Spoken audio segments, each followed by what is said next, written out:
Hey, this is Joe Price. We're super excited to have your help with this project. We're trying to make sure that every single U.S. soldier who died in World War I is on the family tree and can be remembered by their relatives. We're also trying to connect each of these soldiers to their hometown for a project we're doing, but also so that we can document for each hometown who are the heroes that died from that place. So we've set up this sheet. So you'll just put your name next to one of the rows.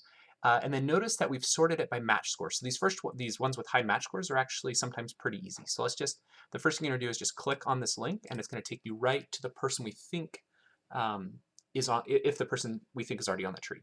So one thing I like to do is actually to cut my window in half and pull this over here so I can look at them side by side. So notice that now I can see over here I have Fred Alden Cook and over here I have Fred A. Cook. Notice the death dates are exactly the same and this person died in France. And if you want, you can also look over here and see it says Vermont, and he was born in Vermont. So this is almost a perfect match. So if you want then, we just want to check to see if they're in the 1910 census. So check the sources. 1910, perfect. So this one's actually all done. Now you're welcome, if you want, you can go and attach additional sources or learn more about this person. You can also click View My Relationship. So in this case, this person is my seventh cousin. So that's kind of cool to have this personal connection with someone that died in World War I. Okay, so then what we're going to do to finish is just copy the ID. So basically this is your way of saying that you confirm that it's the correct ID, and then we put a 1 because we found them in the 1910 census. If you look up here, you can see the instructions. It says if you attach the 1910 census, put a 1. If you attach the 1900 census or a World War I draft card or insert the town where they were born, put a 0.5. The reason for that is we're trying to find the hometown of each of these soldiers. If not, just put a 0. Okay, so that was one. That was pretty quick. And so these ones with high match scores might go pretty quick. So let's kind of scroll down and just pick a different one. And again, once you pick a place to go, you just put your name next to it. And then again, I'm going to click the link, open up the window, pull this over here, and let's look at this side by side. So here we have 16th of October, 1918, Florida. So here we have Florida. Notice the death date's off by just 1. That's pretty common. Let's again go check our sources. Actually, you can see right away there's no sources. So let's go over here and see if there's a hint pointing us to the 1910 census. And in fact, there's the hint right there. There's also the 1900 census. You might as well attach that too while you're here.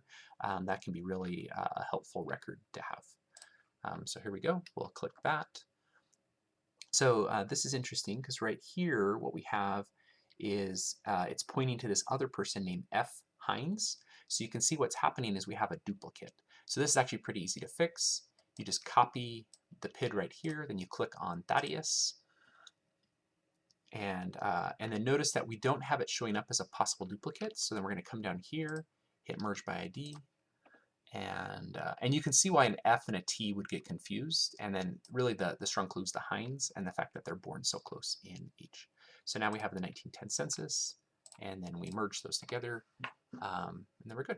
And then, like I said before, it's always great to put the 1900 census on there too. You can do draft cards and other things. So, but the most important are these census records, so we know where they were living right before the war. But yeah, so then I'm going to just attach the whole family. And then in that case I'd be done. And so I'd copy the PID over, and then I'd put a 1. Now these first two are both pretty easy, so you will get a lot of easy ones, and that's awesome. Those will go really fast. So right here, then I'm just going to put in this. Let's try one that maybe would be less easy, so let's kind of scroll down. And actually for now, I mean, we are going to be focusing mostly on these ones that are pretty easy, but let's just try one that might not be as easy. And then pick one that has a death date. So I'm going to go right here. Okay, so Richard F.J. Woodward. I'm over here. And so let's take a look at this one. Okay, so he was born 1919, so this cannot be our person. So if you want, you can actually just delete this, because that's not going to be helpful. So let me show you what would happen if you're in a situation where you don't have a possible PID. We're just going to copy the name, come over here, we're going to hit Recents, we're going to hit Add Unconnected Person, and we're going to put this in as a new person. Now in many cases this person is on the tree, so we're going to add in what we know. Now for this we're going to put France. It might not be true, but it's true for most of the soldiers. And then the most common birth date is 1918, and then for now we're just going to put in their seat as New York. Now again, we could come back and edit these later, but this will give us a starting point. So it says no match found, so we're going to create a new person. Oops, and let me fix, so notice that I did make a little mistake there when I was standardizing. I forgot to click on the 1918. Okay. Okay, perfect. So we have all this good information in there now. And I think what's helpful is to just go take a look on Ancestry, because sometimes they have some pretty cool records.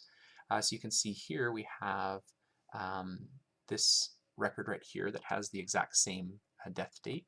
And sometimes there'll be additional clues here that we can use. Another thing you can do is come down here and hit Make a Connection. And sometimes you'll find the person on a public member tree. But again, what we're hoping to do is find a person, uh, some more information about this person so that we can link them. Now, another thing we can do is we can actually then undo some of our assumptions about that. We can also click Family Tree and see if this maybe helps us catch someone. So here we are getting this good record, and this is actually probably where we got the original record from, was this. But notice it's not giving us any better clues about, now this is saying, yeah, so registered in New York. And then notice over here when I look at the record hints, it's not giving me a lot of great stuff. So if we want, one thing we could do is we could put in one more thing, which is just where he was buried. So we'll put this in. Okay. And I'd need to standardize that, but I didn't know enough to know which of these was correct, though maybe if someone else knows, they can come in and fix that. Okay, so basically now we are done. So we're going to copy this, come over here, and then put a 0. And that will happen sometimes. Okay, maybe we can just do, well, I think each case is a little different, but I mean the three main cases you're going to find, the first one's the easiest, which is you're going to find the person, it's a clear match, and they're already attached to the 1910 census. Basically, you're done. They're welcome to do more if you want. The second is you're going to find a clear match, but they're not attached to the 1910 census. In that case, you're going to try to find them in the 1910 census, and if you can't do that, then try to find them in some other record that tells you what hometown they're from. The third is you won't find a good match in the family tree. In that case, you're going to add them as an unconnected person and see what you can do to try to learn more about them.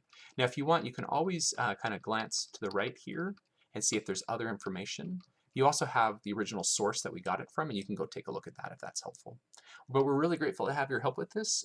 This is a really neat project to try to remember these soldiers who died during World War I. And feel free to reach out to us with any questions.